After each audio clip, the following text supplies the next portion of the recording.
Has the housing market really moved on from the pandemic? Well, we are looking at where people are moving now and where they were moving during the pandemic in a report from Harvard Joint Center of Housing Studies here on the Gray Report this week. We're also going to look at how home sales could be in a little bit of a slump using data from the National Association of Realtors. And we've got some updates on the multifamily market from Apartment List, Northmark, and Crexi.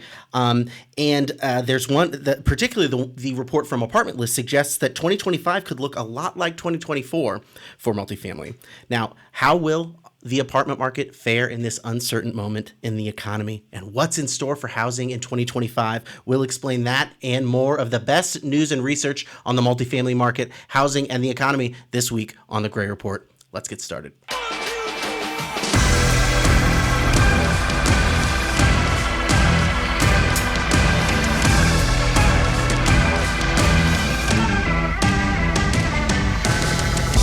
All right, welcome back to the Gray Report. Welcome back. It's nice to join you again. This is Jay Reeder. I'm joined with today. Spencer is out, and he will be joining us again next week. But Jay Reeder is a very decent substitute, I think. He's the Chief Investment Officer at Gray Capital, and again, it is great to have you. Thanks, Matt.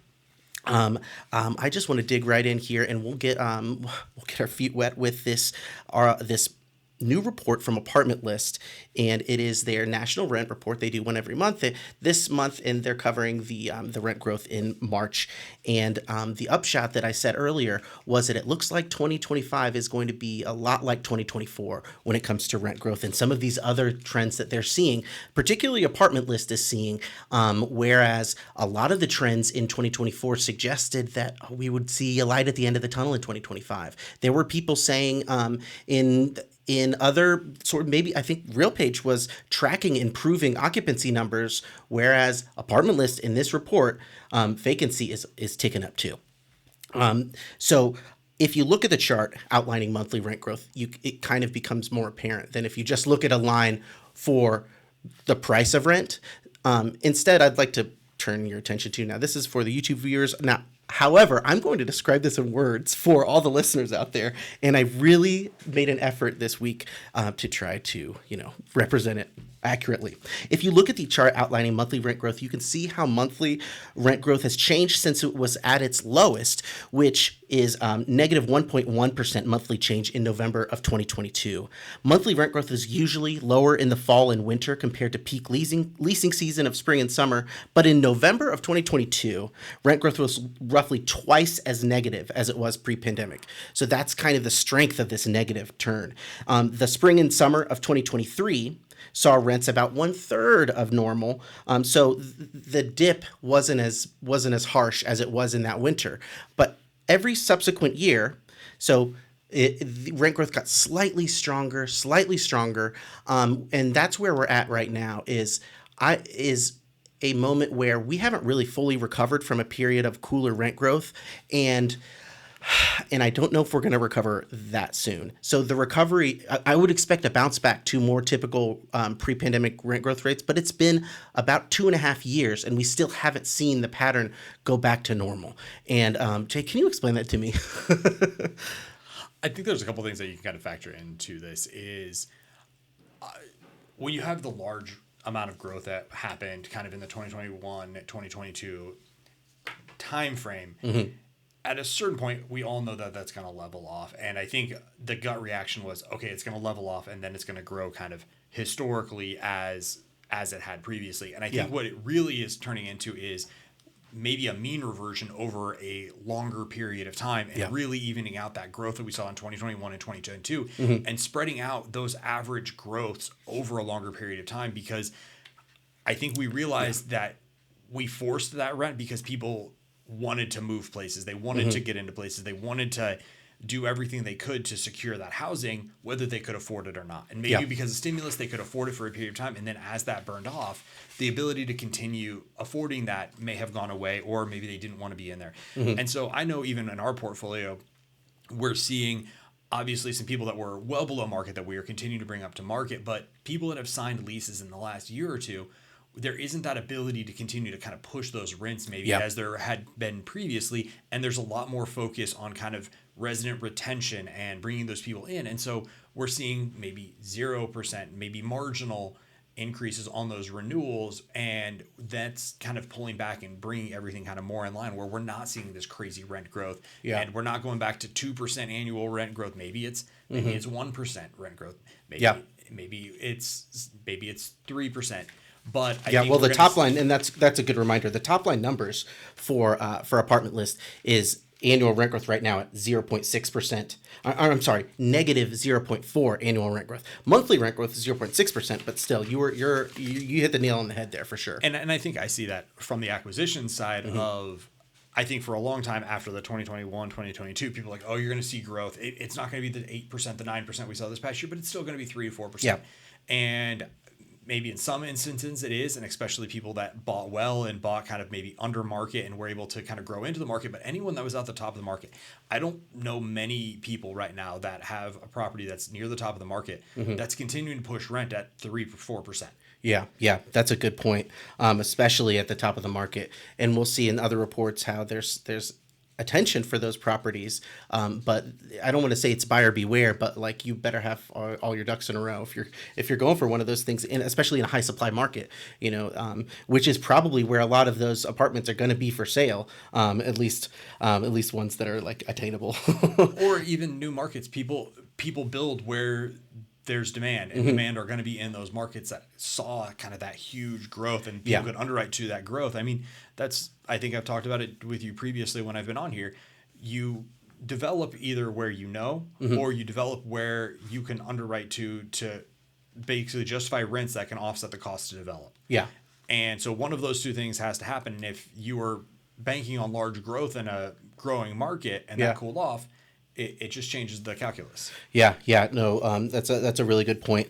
And there's just like it is so clear that we're still working through the supply wave, and it's easy to look past 2025 and into 2026 when there could be a undersupply of apartments, arguably, but probably what will happen is it's a more of a balance between, in the market, because I wonder if some of the supply wave that's expected to be delivered in 2025 is going to get pushed back because of labor constraints, and maybe I don't know if there's a tariff thing on this, but one thing tariffs could do is introduce delays as not just price, but like time delays. But that's all kind of up in the air at the moment. And I promised myself I wouldn't dwell so much on the economy.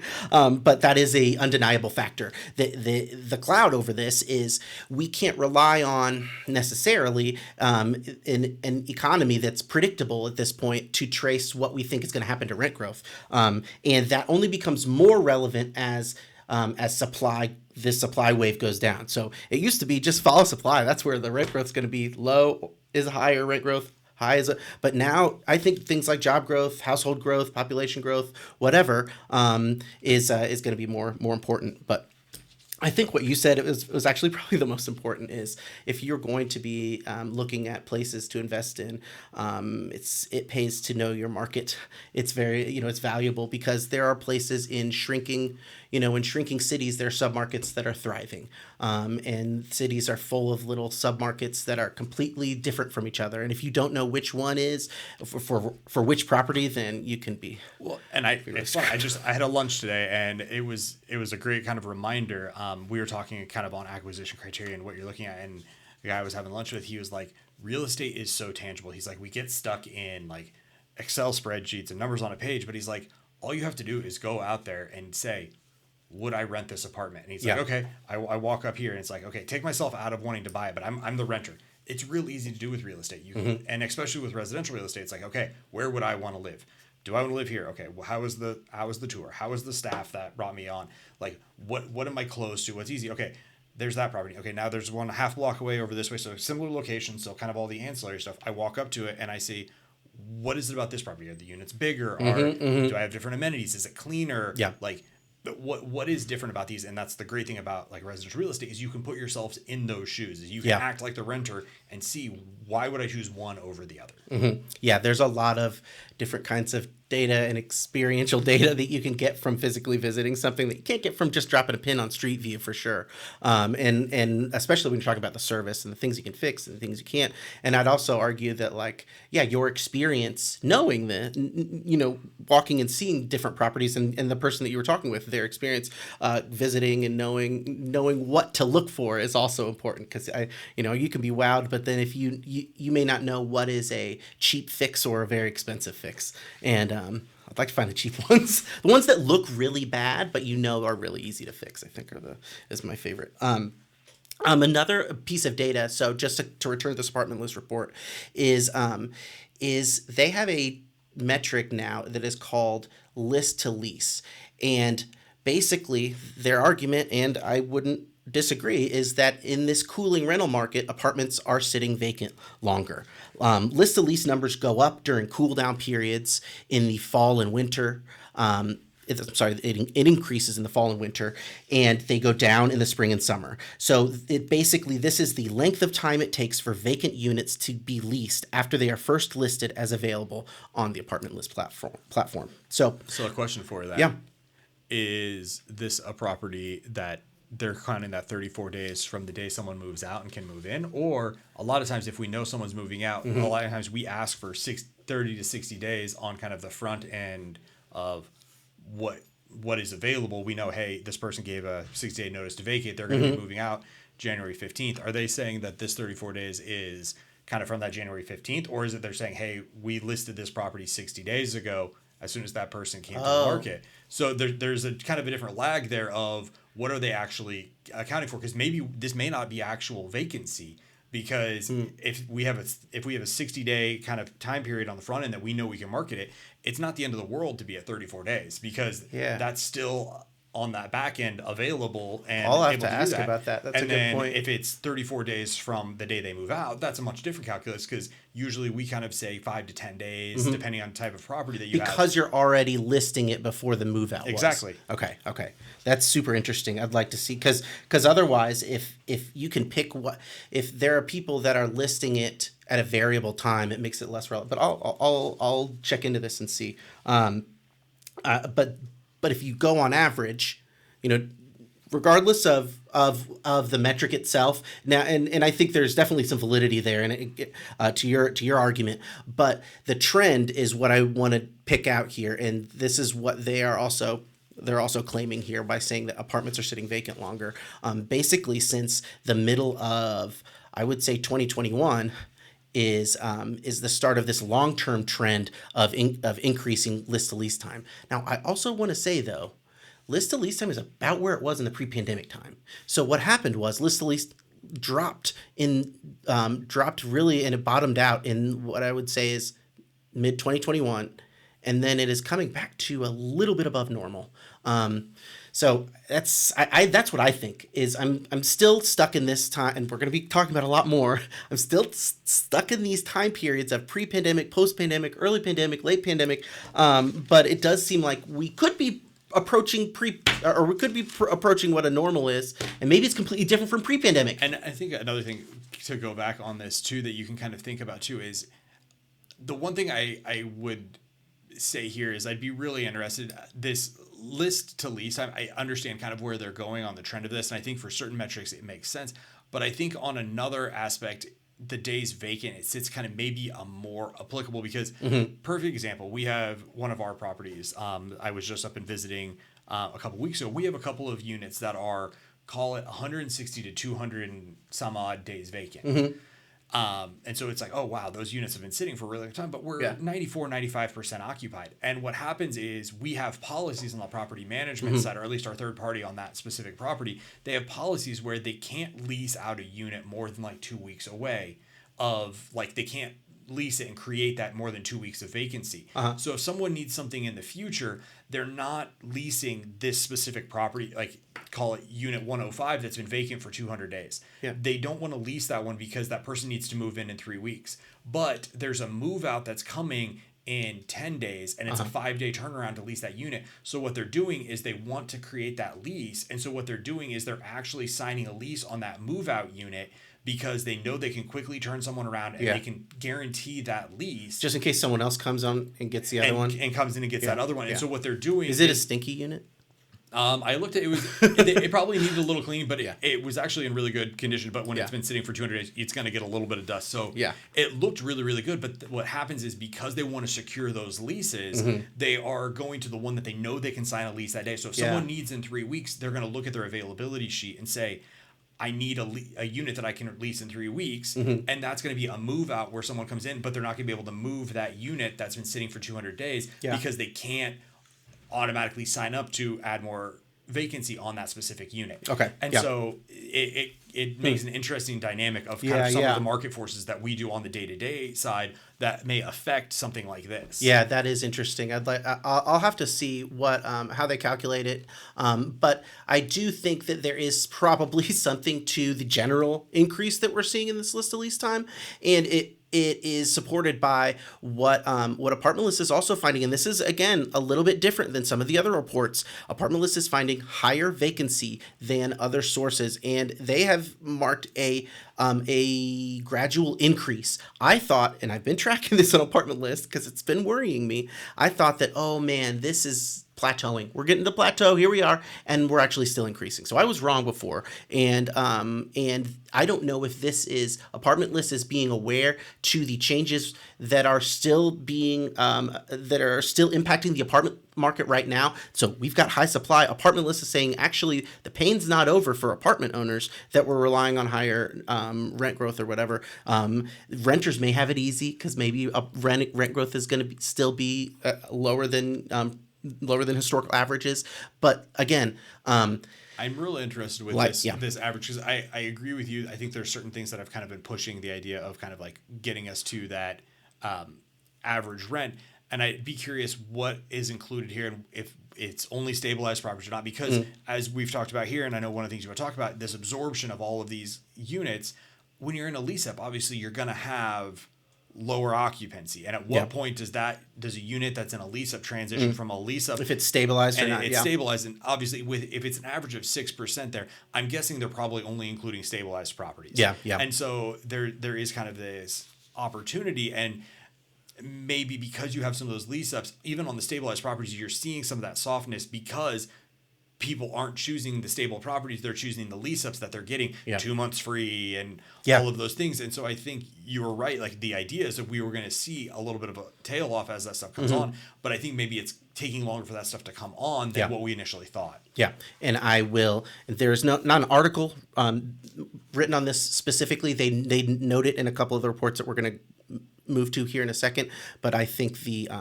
struggles of some apartment operators, they could become sharper, especially in the context of still high interest rates, and perhaps there's a looming wave of low maturities. I don't know, but that is a context for the market right now, and I will chasten myself in that we were hoping as buyers to find some of these distressed properties in 2023, 2024, but there seems like the pain is being more sharply felt in 2025 than a couple of years ago. So who knows what's going to happen? Who knows if the banks are going to extend and pretend again? But that's a context that I will let remain unspoken from now on, at least for this week. Okay, so let's move on to this Northmark report. It is actually a little bit more conversational, a little lighter than the data-heavy report from Apartment List, but I did want to just move on to one specific part, which was their economic notes, in that they expect slightly less new jobs in 2025.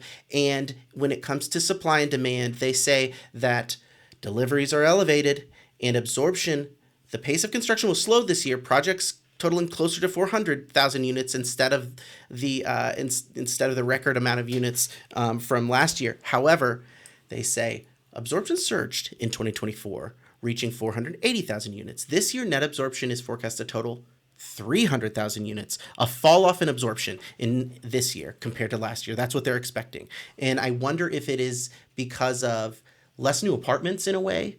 So if new apartments and the concessions that they often cave, maybe 3 months of rent or something crazy, but they may have lowered the barrier for entry into apartments, and maybe I don't know if this is true or not, but maybe the owners of these apartments or the property managers of these apartments said like, oh, anyone can get a lease. Maybe they were more generous, less selective in their in the leases that they screened, so more people did get apartments. And I don't know if that's a factor, but there is a certain logic to, yes, there was a lot of supply, but it also brought a lot of demand because it made apartments more accessible for people. So I would say that's the argument, but I don't know if that does that make sense. Yeah. All right. All right, cool. Good. So moving on though, the vacancy, they also expect the vacancy to tick up by 40 basis points, moving from 6.3 to 6.7%. Now that's not too much different than the vacancy of 6.9% that Apartment List is reporting. But again, there's that trend in that it's not going to be all sunshine for multifamily this year, and it's well, we'll just move on to Crexy, and because they have some nice, it's going to reward discipline and some I think that you could make a mistake as a buyer. It's not going to be like full of deals this year either, and I think that is also one of the features of 2025. Sadly enough, is that probably if rates are still high, is there any way that there's going to be more deals? Because I don't think there will be. I don't see them falling from the sky, and I want them to. I think we all do, and I mean, that's my job is buying. But I think there are lots of things that like we have to think about and we have to analyze when it comes to these deals, and a lot of them are like you said, we don't want to get into economics, we don't want to get all that. But one thing is kind of getting into demographics, and like you said, there's a ton of absorption, and there's a ton of things that you are looking at when it looks at where these apartments coming from. And I know one of the things that I've always struggled on, and I look at these apartments that kind of come online. It's like, okay, we have these one beds, we have these two beds, we have these studios, and I'm going to give the developers the benefit of the doubt that, hey, like you did your market research of what's needed, ones, twos, or threes. But when I'm analyzing, it's like, okay, what can I take rent to? What can I do? All of this. It's really hard to look at something that's like paying top of the market for a one bedroom, and 2/3 of your complex are one bedroom units. And so I'm assuming that you have to get absolute top of the market rents on one bedrooms, and a one bedroom is something that's really easy. If I can't afford it anymore, I'm gonna see if I can go move in with mom and dad. Yeah. And so that's the struggle that I find is people develop what they can build and what they can underwrite, like I mentioned earlier. But what is the need in the area, and what is the ability to kind of maneuver? It's like, obviously people that have like families like do live in apartments, but then there's kind of like also a lot of those people may be looking for houses too. Yeah. And so you had to have that. So is a 3 bedroom, how many 3 bedrooms do you want in that? 2 bedroom obviously is kind of the sweet spot. Like either roommates, whether it's a husband and wife with a kid, whatever it may be, like there's kind of different family formations that can fit in a 2 bedroom. And then a 1 bedroom, it's obviously probably the most need, but it's probably the one that can go away the quickest. Like I said, if you're a 1 bedroom, it's like, I can't afford this anymore. Can I go move back in with mom and dad? Yeah. And so there's some dynamics there as you're looking at these apartments of like, okay, what is the need here and what am I paying for? And so that's, I would say, as you're kind of looking here and you're like, well, what's the need? What's the vacancy? What's all that? Like what could create the most vacancy, and what are you looking for as that? Like if you're a heavy 1 bedroom or everything in this is 1 bedrooms, could you have more vacancy because all of a sudden you've priced yourself out of the market? There's a change in job demographics there. Yeah. And what are people going to do if they can't afford that anymore? Like, what are their other options? Yeah, that's super interesting, and how vulnerable different property types could be to these different levels. That's really cool. I did want to just to return for a second to this Northmark report before we move on. There is in this, and maybe even the next one, in contrast with the Apartment List report, which is very down the line about the data and what the apartment market is like at the moment. Northmark does it tries to appeal to investors, and it does say in the title of Northmark's, it says, an anticipated slowdown in new construction strengthens market sentiment. However, if you kind of look at the data and look at the information that they're giving in the report, it really these rougher, harsher edges still stick out. They'll try to smooth it. They'll try to smooth things out, but there are just some aspects of the market that you probably should be aware of. Nothing that is alarming because the longer term trends in housing demand and apartment demand are still very sound. It's just like this is another year where, and I think at this point, actually, probably a lot of multifamily operators know the drill. They've been through it in 2022, the second half of 2022. They've been through it in 23 and 24, and it's just another. It's just another, period. And people have experienced it, but I also think that there's kind of a bifurcation of owners in the market. Is real estate is a long-term game. Yeah. And some of the most successful people in real estate have been in real estate for years. They've seen the ups, they've seen the downs. Mm-hmm. And so a lot of them have properties that they've owned for a long period of time. And so for them to see this nominal growth, for them, it doesn't hurt them because they've owned it for a long time. They're okay with it, kind of those ebbs and flows, and it evens out what they've seen for the last 20 years. Someone who got into the market in 2021 is going to feel much differently. They're going to feel much differently, and it's going to, like you said, it's going to have more edges for them than what it does for someone that's been in the game longer. Yeah, and that's something that I was struggling with as I was looking at some of the information here too. Is the past 5 years has been full of all these different transitions, and that's not how it usually is, but it does make it harder to get a kind of sense of larger context and the sense of what the expectations could be because there's been just so much change. I was going to say one more thing. It's just oh, no, this is what I was going to move into. What you said is there are different considerations about when you start. I think about where you start too, because different markets are performing so much differently. And that's something that I still am going to chase down this year is how much of a bifurcation of the different, are there winner markets? Are there winner cities basically and loser cities that have seen a bunch of oversupply? I don't think that story's yet finished. It's almost getting there, but it's going to be interesting to see how quickly, and like you said, long-term and short-term, we're getting this short-term wave that may make short-term differences in markets, but long-term it's probably going to be fine. Okay, Matt, I'm gonna turn this around. I'm gonna turn into the host chair for a second. Good, fine. What makes a winner and what makes a loser in a market? If rent growth is bad over the period of your investment period, basically. But what if you still make money?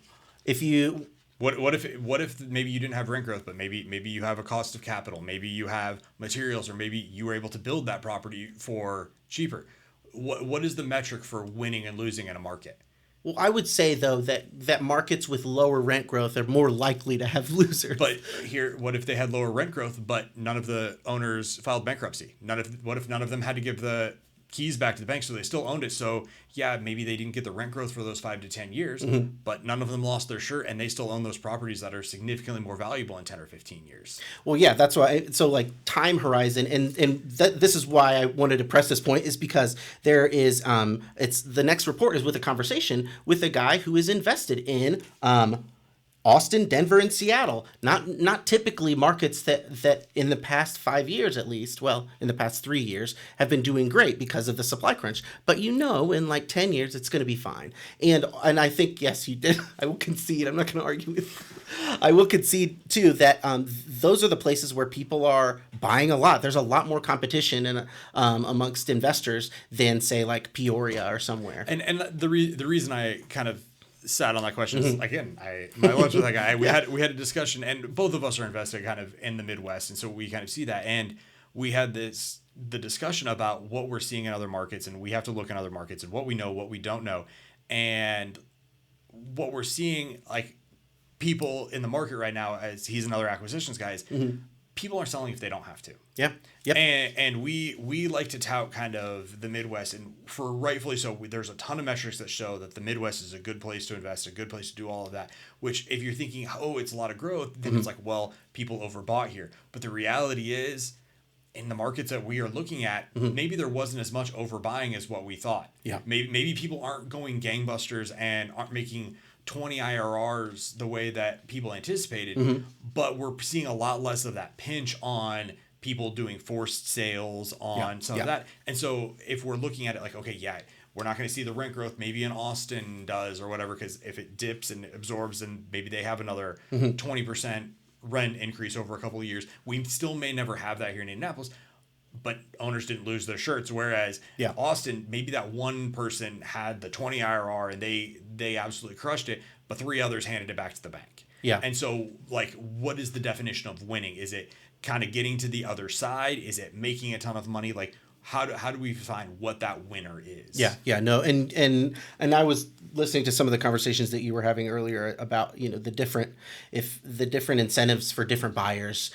Some people may not need to chase IRR, and if as long as something's cash flowing, then there's different considerations and even tax considerations that may not be a problem for some people, that may be a problem for others. So yeah, that's a good point. And like, you can't count out, there is a reason why they built so much in Austin or There is, Phoenix, 100%. and like long term, it's going to be fine. But you have to structure your strategy around, is it future forward? And I talked to Addison before. I was like, look, this guy's invested in Austin, Denver, and Seattle. Is it gonna and he's like, no, it's like a future forward play, and it'll be fine. The reality is, a lot of those things, like, there's kind of the old, like, adage of, like, the third buyer always makes money or whatever, because what's happening is there was a heavy need, because if Austin's growing the way it was, if all of these markets are growing, there's obviously a need, but there are some things that some of those owners can't control. Yeah, the rent is there, but oh, by the way, taxes went up massively. People that are invested in Texas had massive natural disasters, so all of a sudden insurance rates caught up.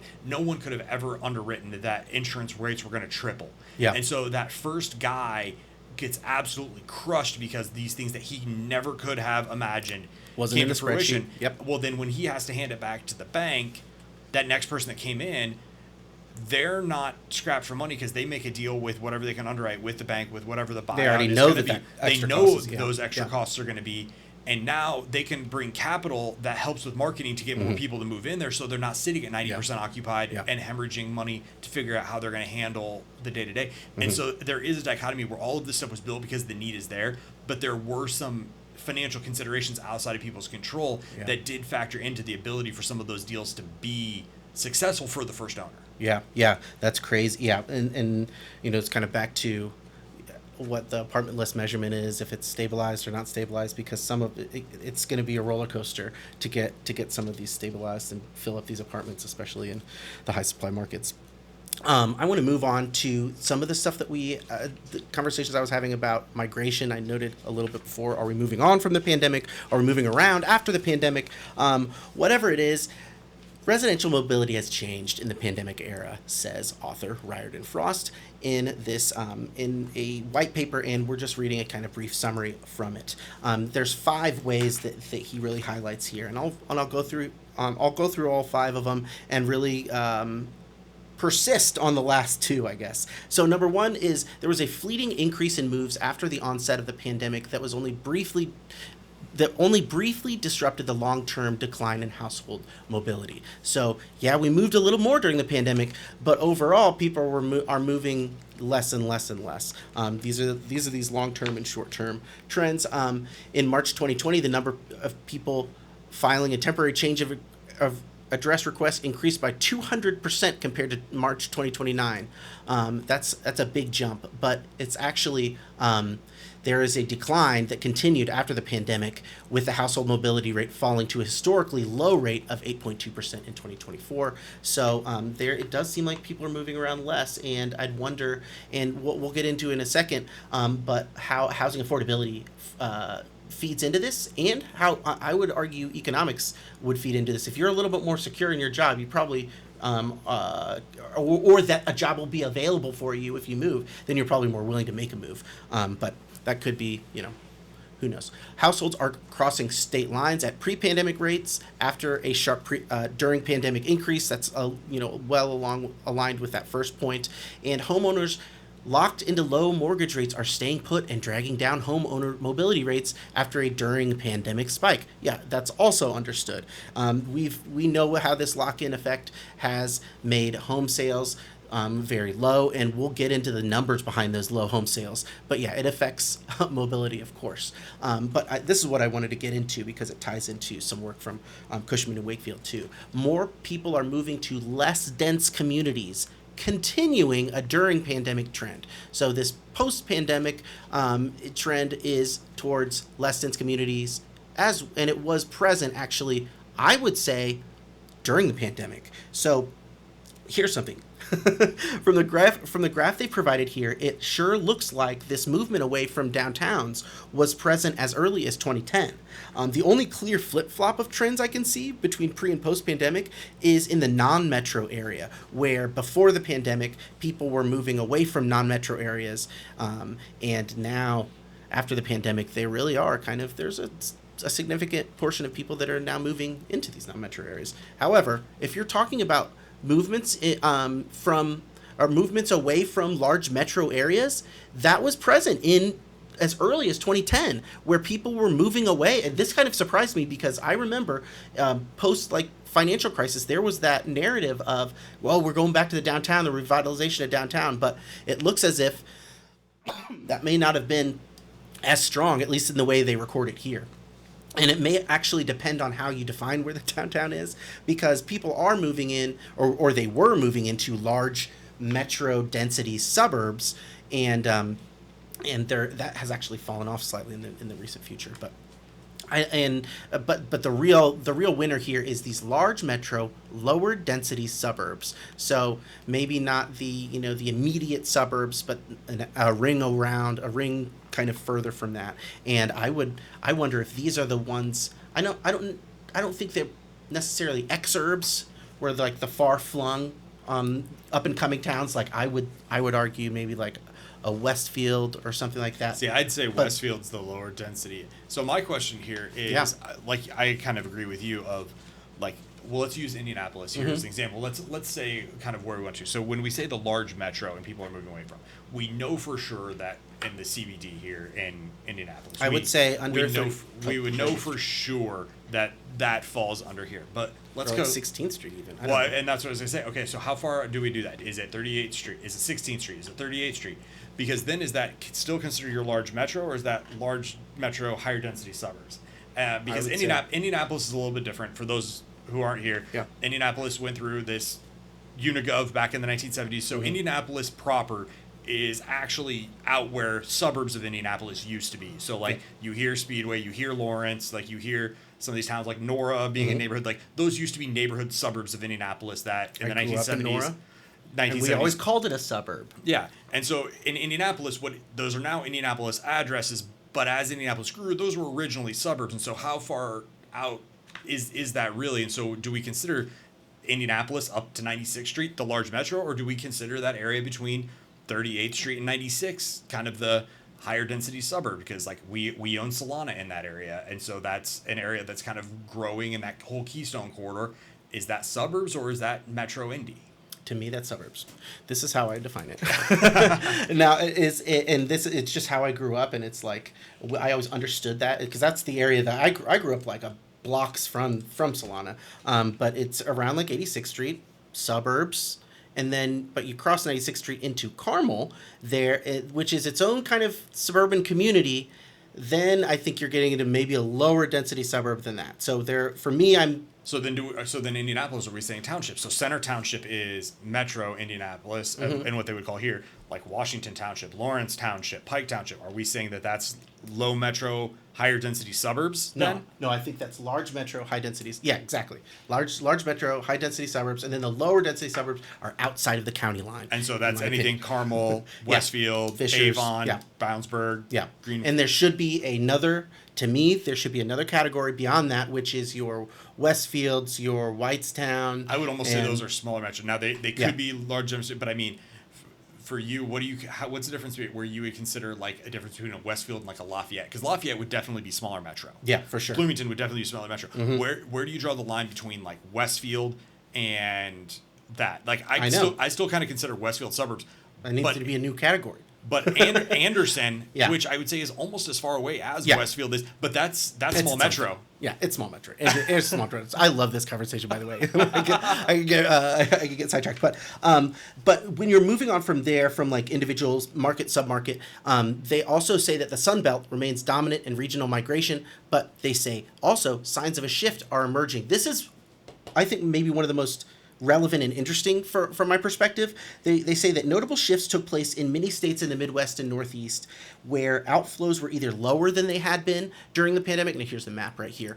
Or net outflows switched to net inflows. And this may be evidence of a coming shift in migration towards what they call snow belt states, but I just think it's maybe away from the South and into more northern states, specifically, I think, the Midwest and Northeast. I couldn't count out, this is why I mentioned housing affordability as a potential factor, and it could be. I also wonder if there's like a return to where you were born and the support of like the family structure that you have, maybe if you had family in the Midwest. And so it could be people that have migrated and are migrating back home. But largely, people are moving more into some of these states that are north of the Sun Belt.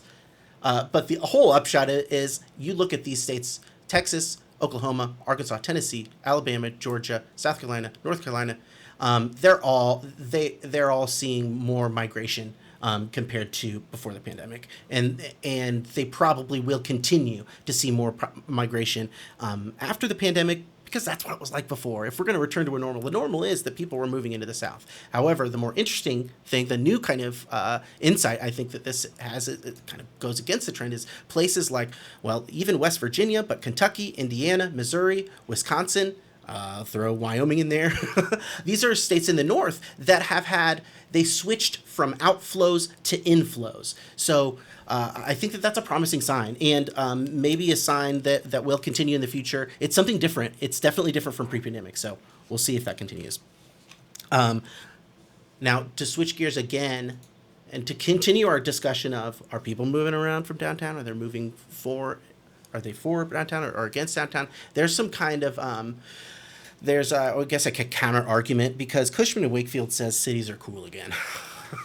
Young people are leading a movement back into cities, and companies are following suit. We all know that cities were empty practically during the pandemic. There were some great, when we had our offices that were in the downtown of Indianapolis, and I had some like great walks downtown. Not a single person around. I was just looking around. And it was deserted, and that was really used to cool. Our office was about 6 blocks north of the Five Guys, and I remember I'd walk down there for lunch every once in a while, and Thursdays you'd see 2 people. Yeah, exactly. It was to me it was wonderful, but some people need that crowd, and it is becoming more vibrant, I would say. Yeah.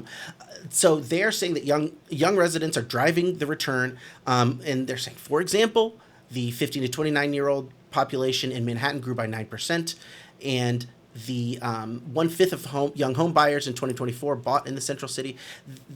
I'm not sure if this trend is as robust as we saw in the Harvard Joint Center for Housing Studies, but they are reporting how the gap between CBD, central business, the downtown multifamily occupancy has shrunk, and now actually downtown apartments are fuller than suburban apartments. I don't know if that's real or not.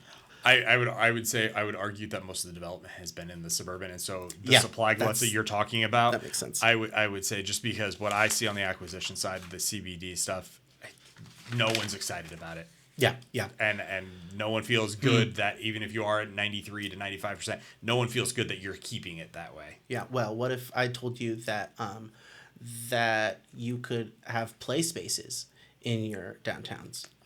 Because there's an optimal amount of play real estate that you need, and this is what Cushman and Wakefield has called play real estate, or play spaces, which are retail, hotel, sports and entertainment, museums, these things that are fun.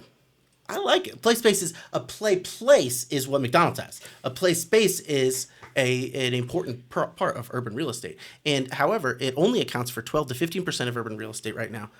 Would like more. And I think I'm gonna use an example here in Indianapolis. again, we are a small microcosm of the entire country. Maybe we're an outlier, but Or a perfect example. I see this, but Yeah. it's not happening in downtown Indy. I think I know where you're going. Yeah, yeah, I live on the northeast side.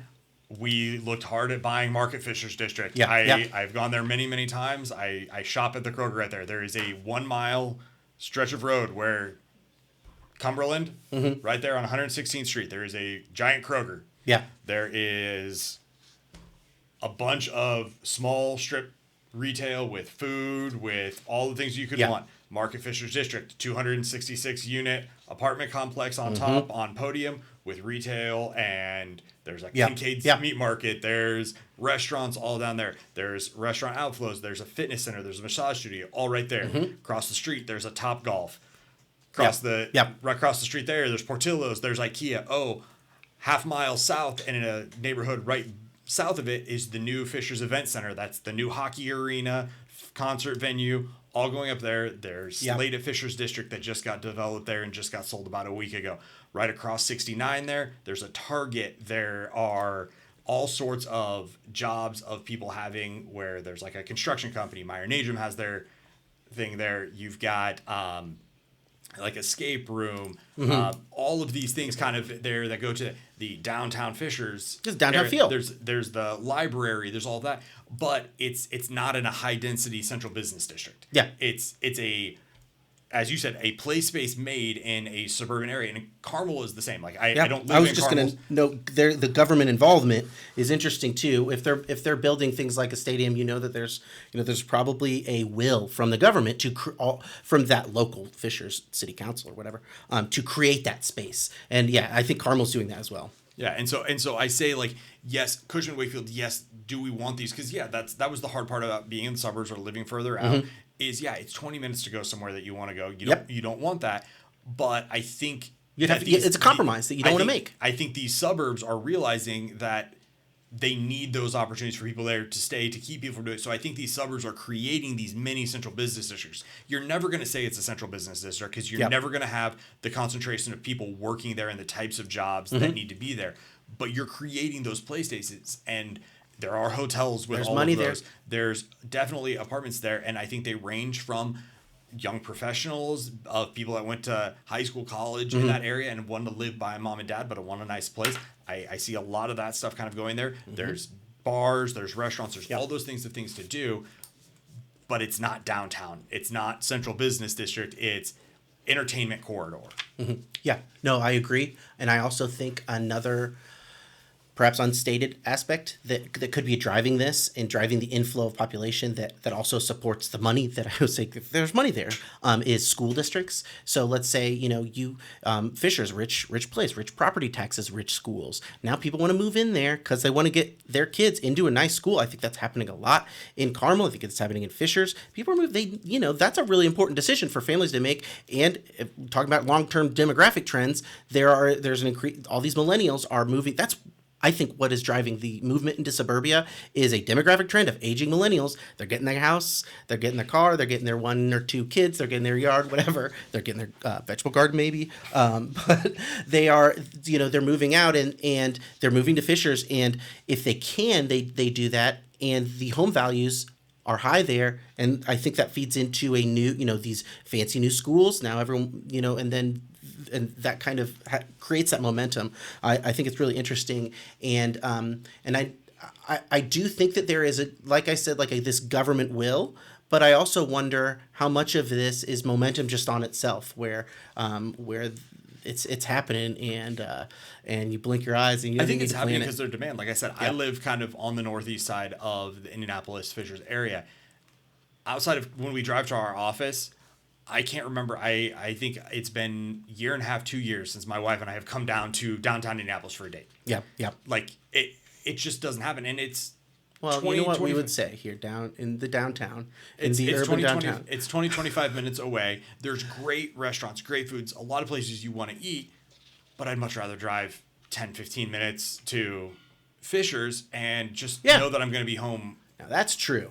They have a thing about commuting time, and they use it by the walking distance in Manhattan. And we are definitely not a walking No, we're community. driving, but I think that a long commute, and I've been through this. Like it's an hour commute. If you're doing an hour in the morning, and that it takes something from you, and there's some people that do it. Some people it's their me time. They listen to a podcast, and they go. They listen to us. They listen to us. This is what we're here for. But there are situations where it has a cumulative effect. It's like I can't do this every day.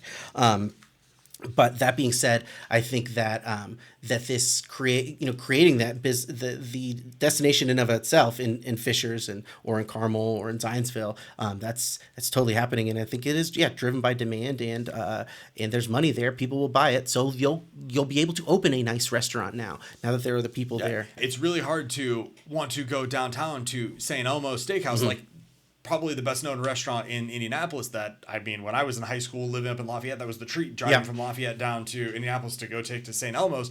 It's really hard to want to go on a date there when I have 1933 Lounge and HG Tavern that have almost the exact same menu that they're developing all over the city. You got Harry and Izzy's up on the north side, and that restaurant group, you have that kind of trademark here downtown, but now that same restaurant with that same menu is accessible in so many other places. So why would I drive downtown? Why would I pay for parking? Why would I do for all of those things if I can get it 10 minutes away? And multifamily developers are following it, but the apartments are filling up, and like I say, it's a no-brainer probably for St. Elmo's to move in there because they know that the money is there, and they know that the people are there, and these places are growing. I think it is really interesting to see this development and see how vibrant the suburbs are. But it's a little disappointing that we can't replicate this in the downtown. So I do think this is a microcosm. We see it in this. We see it in the chart from Joint Center Housing Studies. People are moving away from the urban core. Is there anything that can be done to bring them back, or is this purely a function of an aging population that prefers a yard, has a family, doesn't want to live in an apartment? I think I will speak for myself personally. There is something about like having kids, wanting a yard, stuff like that, and there are areas where there are parks where you can do a supplement. Like, yes, I have a yard, but like if I want to take my kids to play, like I drive to the playground a mile away, and that's where they go. That's where they do all those things. And so if that's easily available in the city, but I think the biggest thing in the city is two factors, specifically in Indianapolis. I'm not going to speak for any other place. There's two things. One, it's traffic, and the second is public transportation. Yeah, I would say three: schools. There are fewer schools. Yes, there's few options for schools, and so would I want to live in a condo? Would I want to live in something like that? Like if I had a park, and I know there are some parks in Indy, and so we've been to those, so that's not a big issue. But I went to lunch, and our office to 5 minutes away was like a 15-minute drive just to get over there because I had to find a place to park. I had to go down all the one ways, and so I couldn't just hop on the subway like you can in other places and go and be places easily, and then we can't walk outside because half the year here it's 40 degrees or colder. I don't want to walk a mile in 40 degrees. Yeah. And even if you did, like our sidewalks aren't set up to be able to easily do that. I mean, because we had lunch down by Cityway, they're kind of south of Gainbridge Fieldhouse. Yeah. And so there were actually really nice sidewalks. There were a bunch of restaurants. It was like, oh, this is next to the Lilly campus. Like this is actually really walkable. And then there's that giant bridge with the train tracks right there that go right next to the stadium. Yeah. And it's like there's this like line of demarcation of like, well, I'm not walking north up to Georgia Street now. Yeah. And so I feel like there's just kind of these barriers, specifically in Indianapolis, that make it not as walkable, not as easy to traverse. And so because of that, I wouldn't want to live downtown. Yeah. It's super interesting. And I wonder, that it does give the smaller communities, these suburb communities, a little more control. They know where it can go, and they can kind of create or shape the downtown feel to promote pedestrians and promote the kind of look that they want. But yeah, I don't want to count downtown out either, because I think if housing becomes cheap, people will move in there. But the narrative, I think, largely is a movement into the suburbs, and that's not changing too much. All right, so just as a cap for this whole thing, I wanted to turn to single family homes. I don't have a segue here, but I wanted to to talk about this snapshot report from the National Association of Realtors because it had some interesting information about the single family home market, and I want to make a couple points about it.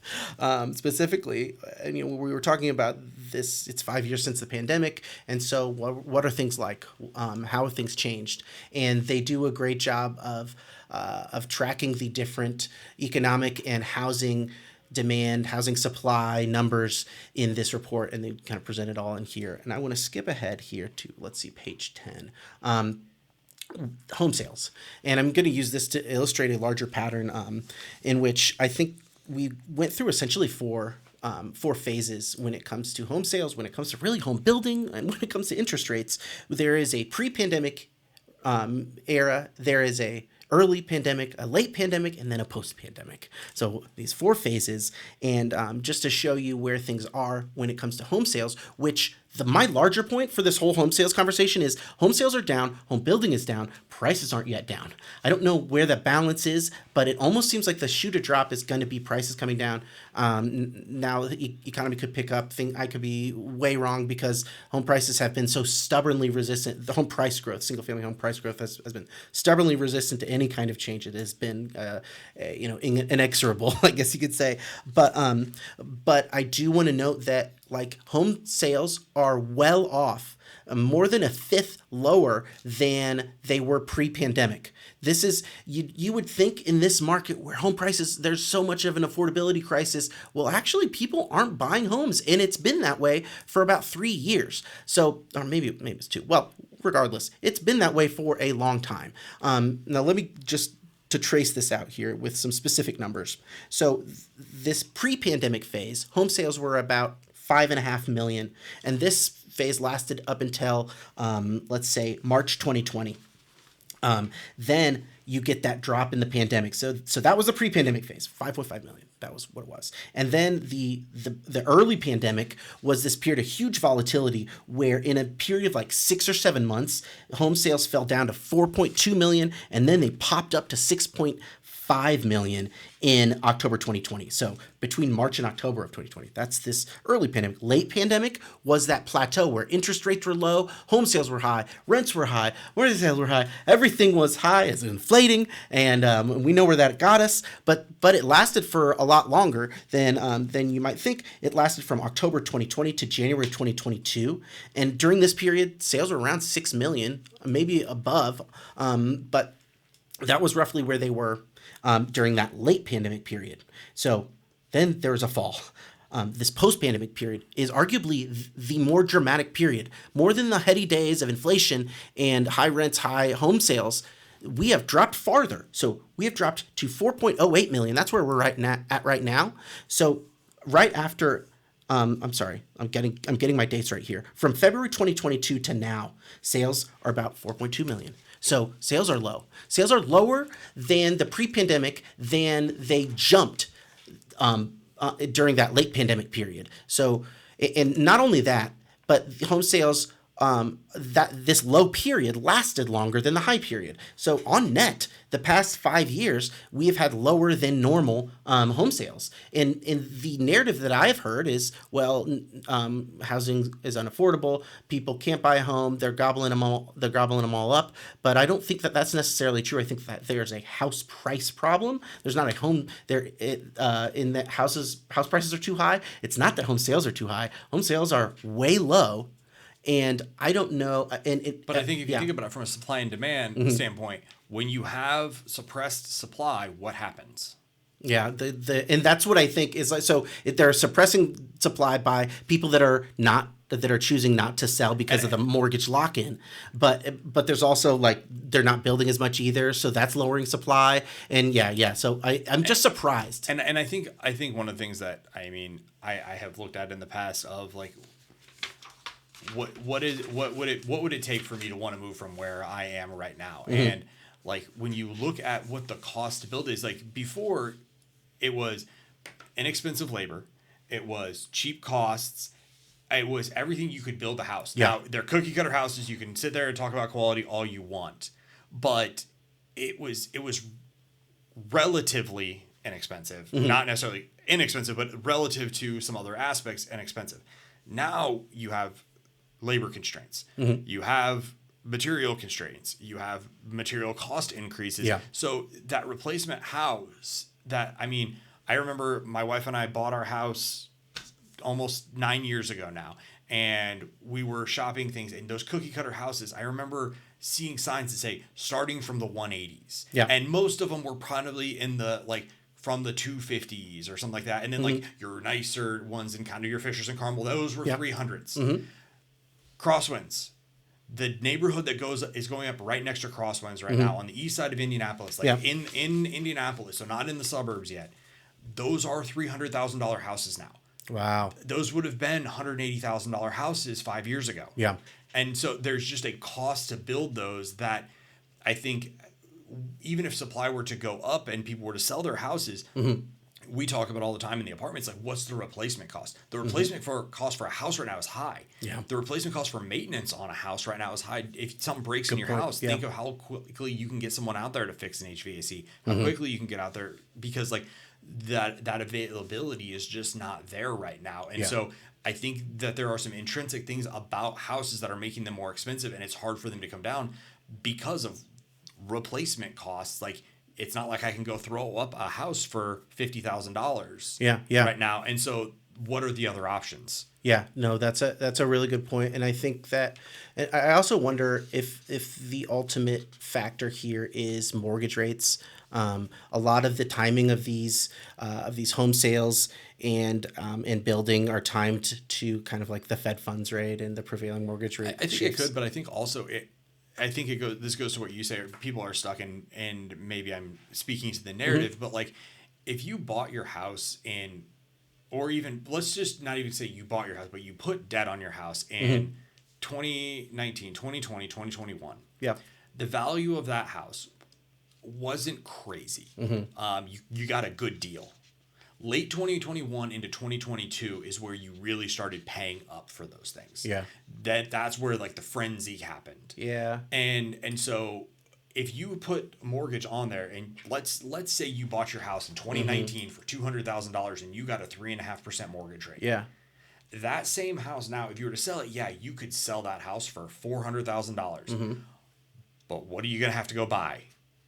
Another house probably is, not as nice. That's probably $600,000. Yeah. And so why would you sign up for that? Yeah.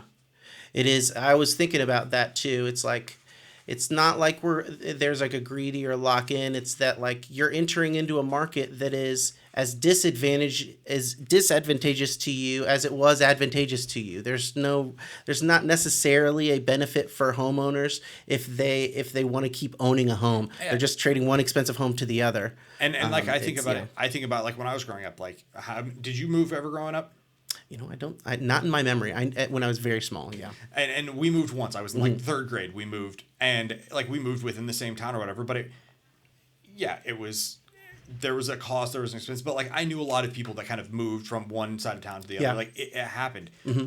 But that's a lot harder now. Like that same cost, like to hire the movers, to do all those things. Like there's just this intrinsic cost of like, if I'm going to move, you got to almost move a separate city or something like that. Yeah. Like moving within a city doesn't feel reasonable right now. Yeah. I will remember, I've moved several times when I was growing up. Every single time I moved, it got harder and harder and harder. It just got more stuff. Once it was just like you take a backpack and now you're in your first apartment. And then you can move with a car. And then you need a U-Haul truck, and then you need a really big U-Haul truck. I moved, I think 10 times in 6 years, and I haven't moved in 9 years. I'd feel some relief for sure. Okay, well that's good. We could just end right there. I really appreciated speaking with you this week, and you always have great perspective and great corrective sometimes when I'm wrong. So thank you for helping me learn. And we will be always on top of the latest multifamily news, research, and reports, as well as updates on the economy on the Gray Report. And if you want to sign up for the newsletter, please go to graycapitalllc.com/newsletter. You'll get the latest reports, even maybe better reports or newer reports every single week in your email inbox, sometimes even twice a week, probably even twice a week. It is free. It is good. It's the best multifamily newsletter out there. I'll stand by that. All right. See you next time.